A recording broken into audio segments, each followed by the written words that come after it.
She slid the papers across the kitchen table without looking at me. Just pushed them forward with 2 fingers, the way you'd push a napkin toward someone who had made a mess. My son sat beside her, his hands folded in his lap, his eyes fixed somewhere on the wall behind my head. "Just sign, Mom," he said. "It's the cleanest solution." I looked at the papers. I looked at my son. I looked at the woman he had married 14 months ago, who was now sitting in the chair where my husband used to read the Sunday paper every morning for 31 years. She had painted her nails the color of dried blood. She tapped one of them against the table, once, twice, and then stopped when she caught me noticing. I did not sign. I did not speak. I picked up my coffee mug, took a slow sip, and said I needed to think about it. "My name is Margaret.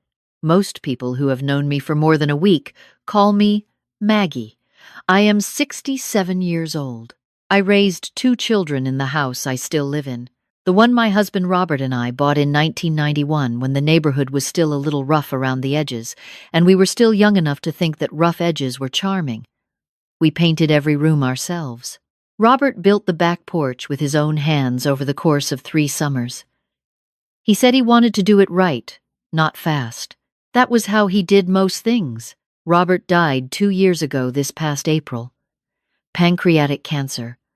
We had 4 months from diagnosis to the morning I sat beside his hospital bed and held his hand while he stopped breathing. 4 months is not long, but it was long enough for Robert to do the things that needed doing. That was also how he was. Quiet. Thorough.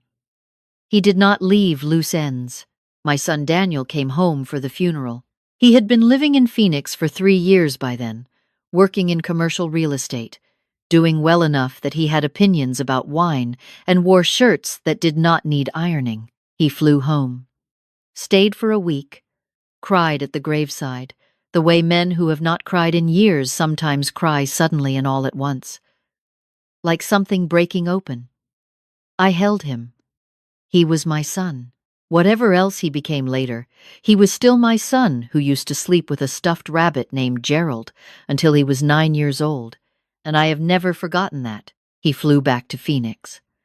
We talked on the phone every Sunday for a while, and then every other Sunday, and then mostly on holidays. That is the natural drift of things when children grow up and move away, and I had made my peace with it. Then he called me on a Wednesday in February and said he was moving back. I was glad. I told him that. I had too much house for one person, and I had been cooking for one person for 2 years, and I still hadn't figured out how to buy the right amount of groceries. He could have the guest room. He could have the whole upstairs if he wanted. I would be glad for the company. He did not mention Raina on that phone call. He mentioned her 2 days later, almost in passing, the way you might mention you were planning to bring a jacket. "Oh, and Raina will be coming with me. We've been together about 8 months. You'll love her, Mom. She's sharp as a tack." I said, "Of course, bring her." I meant it. They arrived on a Thursday with a moving truck and a U-Haul trailer. I had made up both upstairs bedrooms, put fresh towels out, stocked the refrigerator. Raina walked in first. She was younger than I had pictured, maybe 34, 35, with the kind of poise that reads as confidence until you realize it might just be indifference. She looked around my living room the way a person looks at a hotel room they are deciding whether to complain about. Then she smiled at me and said what a lovely home I had. "It's been in the family," I said. "Right," she said. "Daniel told me." She moved through the house like she was already measuring it. I noticed, but I did not say anything. I was a 66-year-old woman who had just lost her husband, and I was grateful for company. I told myself I was being uncharitable. For the first few weeks, things were manageable. Daniel cooked dinner twice a week, and it was good. Better than I remembered him being in the kitchen. Raina was pleasant in the distant way that requires nothing from either party. She worked from home, something in marketing or consulting. She was vague about the details whenever I asked. She kept the door to the upstairs office, which had been Robert's study, closed most of the day. It was around week 4, that the closed door stopped feeling like privacy and started feeling like territory. Small things shifted. The living room furniture got rearranged one afternoon while I was at my book club. Not drastically, just enough that I stood in the doorway for a moment, trying to understand why the room felt wrong.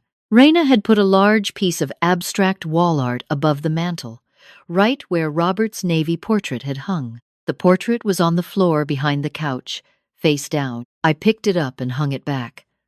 I did not comment on the abstract piece. 2 weeks after that, I came home from the grocery store to find Raina on a phone call in my kitchen, pacing, speaking in a low, urgent voice that stopped the moment she heard the door. She hung up quickly. She said it was a work call. She said the signal was better downstairs. I said of course and put my groceries away.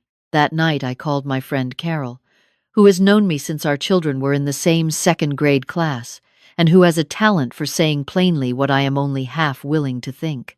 "Something's wrong," I told her. "What kind of wrong?" Carol asked. "I don't know yet," I said. "The quiet kind," Carol said to keep my eyes open. I wish I had also kept my financial documents somewhere other than the filing cabinet in Robert's study, the room with the closed door, but I didn't know yet what I was dealing with. 3 months after they moved in, Daniel came to me alone. Raina was out. He sat down at the kitchen table. The same table, the same chair. And he had the look of a man delivering news he had rehearsed, but still was not ready to say out loud. He told me that Raina had a debt problem. He said it carefully. A debt problem. The way you say someone has a knee problem or a sleep problem. Something chronic. Something that had accumulated. Something that was not exactly her fault. He said she had made some investments that went wrong, had borrowed against things she shouldn't have borrowed against, and had gotten behind in ways that had compounded. He used the word compounded 3 times. I understood what he was not saying. She had borrowed money she could not pay back, and the interest had been eating her alive. I asked how much. He said $240,000. The coffee I was holding was suddenly very heavy. I set it down. I asked him who she owed it to. He said some of it was credit. Some of it was a private lender. He said that last part quickly, and then moved on, which is how I knew the private lender was the part I should have asked more about. I said I was sorry to hear that. I said it must be very stressful. I said I would need some time to think about what, if anything, I was in a position to help with. He nodded. He seemed almost relieved, like this had been the easy version of the conversation. The hard version came 3 weeks later, with Raina at the table and the papers. Sign the house over. Mortgage it in both their names. The equity, the $380,000 of equity that Robert and I had built over 31 years of payments and improvements, and 3 summers of Robert on his knees building a back porch, would be used to clear her debt and give them a start. They would pay me rent, $500 a month. I could stay in the house. In my own house, I could stay as a renter. I said I needed to think about it. Raina tapped her nail on the table once, twice, and stopped. Daniel said, "Mom, we've already been to the bank. They need an answer by the end of the month." I said I understood. I said I needed to think. I went upstairs, and I sat on the edge of my bed. The bed I had shared with my husband for 29 years, and I stayed very still for a long time. Not crying, just sitting. There is a particular kind of grief that has nothing to do with the person you have lost and everything to do with what the living do afterward. That is a grief without a name, and it is very cold. I called Carol. I told her what they wanted. There was a long pause on Carol's end, the kind that means she is choosing between what she wants to say and what she is willing to say. Then she said, "Maggie, do you remember what Robert told you about the paperwork?" I did remember.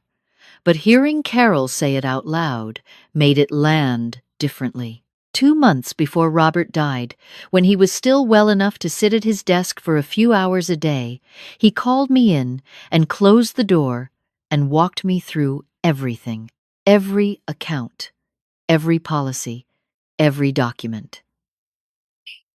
He was patient about it, the way he was patient about everything. And I remember being impatient. I did not want to have that conversation. I did not want to sit in that chair looking at file folders and facing what they meant, but he was calm and thorough, and he made me stay until I understood. He had set up an irrevocable trust. 2 years before he died, he had worked with our estate attorney, a small, serious man named Gerald Hauk, to place the house inside a trust structured so that it could not be sold, mortgaged, or transferred without the agreement of the trustee. The trustee was not me. Robert had known, in the specific, quiet way that Robert knew things, that I would be too generous for my own good. The trustee was Gerald Hauk. I had not thought about the trust in over a year because I had not needed to. Robert had taken care of it. The house was safe. I had not understood, until I sat on the edge of that bed in the dark, exactly how thoroughly he had taken care of it. I did not call Gerald that night. I needed to think first, not about the legal situation, which Robert had already resolved, but about my son, about the question of who he had become and whether the man at my kitchen table was temporary or permanent. I watched, over the following days, the way you watch the weather when something is coming. I was quiet and cooperative. I said I was reviewing my finances. I said I was talking to my accountant. Daniel seemed to believe this. Raina, I was less sure about. She had the eyes of someone who does the math constantly, who calculates everything in terms of what it might cost and what it might yield. And when those eyes rested on me, I felt she was calculating me too. She began making changes to the house, not asking, just making them. The curtains in the dining room came down and were replaced with ones she bought online. The hook by the back door, where I'd always hung my keys, was removed because she said it cluttered the entry. She put a box of my things, books, a photograph, the small ceramic rooster I'd had for 20 years outside the door of what she had begun calling the sitting room, as if renaming it changed whose room it was. I carried the box back in. I put things back where they belonged. She did not comment. Neither did I. But that night I called Gerald Hauk, and we had a conversation that lasted 40 minutes, and by the end of it I understood exactly where I stood and exactly what could and could not be done to my house without my participation and the participation of the trust. Nothing, absolutely nothing could be done without Gerald's signature, and Gerald was about as likely to sign over this house as he was to take up skydiving. He was 71 years old and had never, in 30 years of practice, made a decision he hadn't thought about for at least 2 weeks. He said, "Your husband was a prudent man." I said, "He was the most prudent man I ever knew." Gerald said, "He came to me, you know, when he knew." He sat down and he said, "Gerald, my wife will give away everything if someone asks her the right way at the right moment. I need you to make sure she can't." Those were almost exactly his words.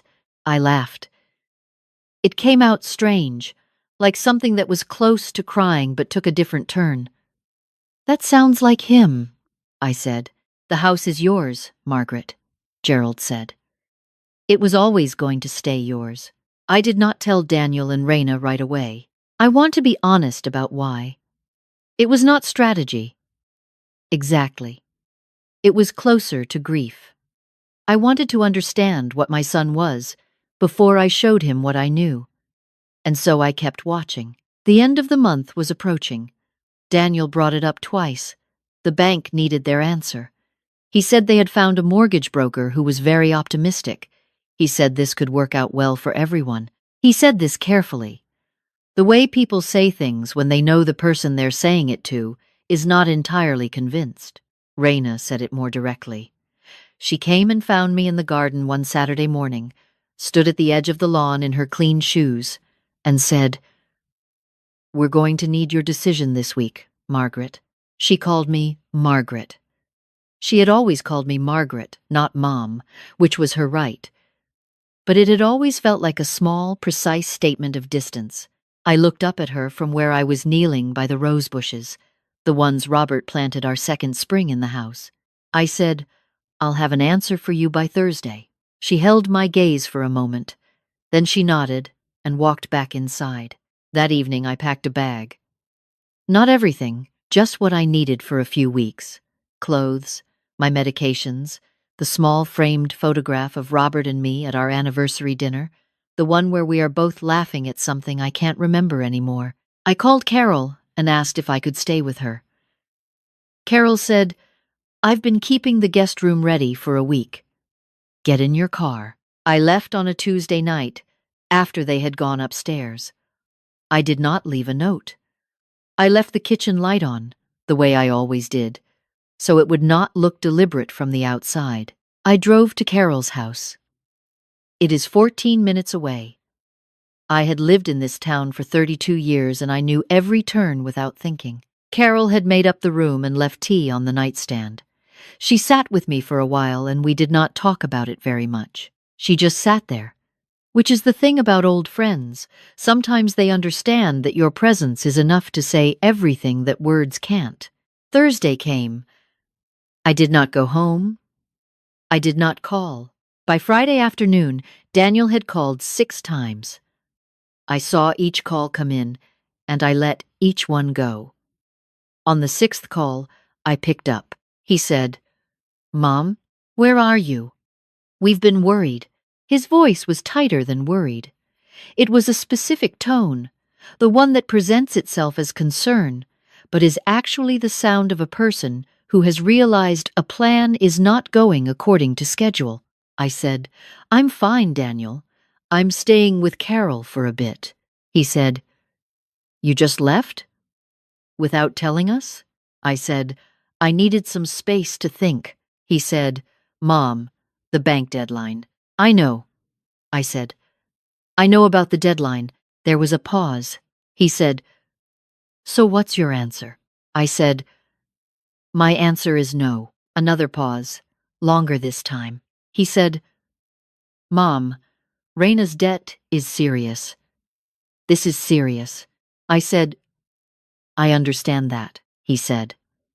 "We could lose everything," I said. "That's not the same as me losing everything, Daniel." The silence after that was very full. I waited in it. He said, "I can't believe you're doing this," and I thought about the curtains. The box of my things outside the door, the portrait of his father, face down behind the couch. The papers slid across the table with 2 fingers, without eye contact, like a napkin toward a mess. I said, "I'll come home next week. We should talk in person." He said, "Yeah, we should." I gave it 10 days. Carol fed me well and made me laugh, and did not offer opinions unless I asked for them, which is one of the things I love most about her. I slept better than I had in months. I did not realize, until I was sleeping well, how little I had been sleeping. I had Gerald Houck send the letters while I was at Carol's. 2 letters, one to Daniel, one delivered to the house, explaining the trust, its structure, its terms, and its complete and irrevocable nature. Gerald is a man who writes letters the way a surgeon makes incisions, precise, clean, no excess. I was not there when they received the letters. I only know what Daniel told me afterward, with his voice very quiet, and his face the way I hadn't seen it since he was a teenager who had done something he knew was wrong and could not find a way to start. He said he didn't know about the trust. I believe him. Robert had handled it, and I had forgotten about it, and Daniel had never known it existed. What Daniel had assumed, for months, was that a grieving older woman and a house full of equity were a problem waiting to be solved. He had not stopped to consider that his father, that quiet, thorough man who did everything right and not fast, might have solved the problem already. I came home on a Sunday. He met me at the door. He looked like he hadn't slept well in days, which I suspected was true. We sat on the back porch, the one Robert had built over 3 summers. The wood was older now, but it had been maintained well. Robert always said, if you take care of something, it will take care of you. Daniel said, I'm sorry, Mom. He said it the way people say things when they mean them and don't quite know how to hold that meaning awkwardly, with their hands folded, looking at the middle distance. I said, tell me how it started. He was quiet for a moment. Then he told me Raina's debt had been accumulating before they met, investment losses she hadn't disclosed, a private arrangement with someone who did not have gentle collection practices. By the time Daniel understood the scope of it, he felt responsible. Married means together, he said. He believed that. I know he believed it because I raised him with some version of that belief. But at some point, believing you are responsible for someone else's catastrophe can lead you to choices that spread the catastrophe outward. It can lead you to look at a grieving woman sitting in a house her husband built and see not your mother but a solution. I told him that. I didn't say it harshly. I said it the way you say something that needs to be in the air between two people, acknowledged. Because you cannot move past what you haven't named, he said. I know. I said, your father would have helped you differently. Not with the house, but he would have helped you figure it out. He put his face in his hands for a moment, and I let him. I told him he could stay. Not Raina, not right now, not until I understood better who she was and what she had done to my son. That was not a closed door forever, I said, but it was closed for now. He could have the upstairs room. He could stay as long as he needed to get his feet under him. He could sit at my kitchen table and eat the food I cooked and be my son again, which was all I had ever wanted. He said, I don't deserve that. I said, probably not, but I'm offering it anyway. It is a strange thing, loving someone through their worst version of themselves. It does not mean approving of them. It does not mean forgetting. It means keeping the door open a crack, just enough for light, because you have known them long enough to believe that they contain something worth waiting for. Robert's portrait is back above the mantel where it belongs. The curtains are the ones I chose. My key hook is back by the door. The ceramic rooster is on the kitchen shelf where it has sat for 20 years, and I imagine it will sit there for 20 more. My son is upstairs. He is quiet. He is, I think, ashamed, which is uncomfortable but also the correct thing to feel. We are figuring out how to be in the same house again, which is slower work than I expected, but I have never been someone who mistakes slow for stopped. Gerald called last week to check in. He said the trust was airtight, as if I had somehow doubted this. I told him I had never doubted it. I just hadn't known I needed it. He said, that's why Robert set it up before you needed it. He understood how these things tend to unfold. I thought about that for a long time after I hung up. About a man who was dying and who spent what time he had left not on regrets, but on provisions. Who thought about what his wife would face after he was gone, in all its specific and human detail, and who did the quiet, thorough work of protecting her from it. Not loudly, not dramatically, just by thinking ahead and putting things in order, the way he always had. The roses he planted are blooming again. They come back every year without me doing very much. I just leave them alone and they come back. Some things, if you have tended them right from the beginning, will keep doing that for a very long time after you are gone. I still talk to Robert, sometimes, when I'm in the garden in the early morning and nobody is around to find it strange. I talk to him the way you talk to someone you have loved for so long that the habit of them never fully leaves you. I tell him about the things that are happening. I tell him that Daniel is home. I tell him I am sleeping again. I tell him that the house is still ours. I imagine him sitting in that chair on the porch he built, with his coffee, the Sunday paper folded in half the way he always folded it, looking out at the yard with that expression he had when things were as he expected them to be. Not smug, not triumphant, just settled, just exactly as he had planned.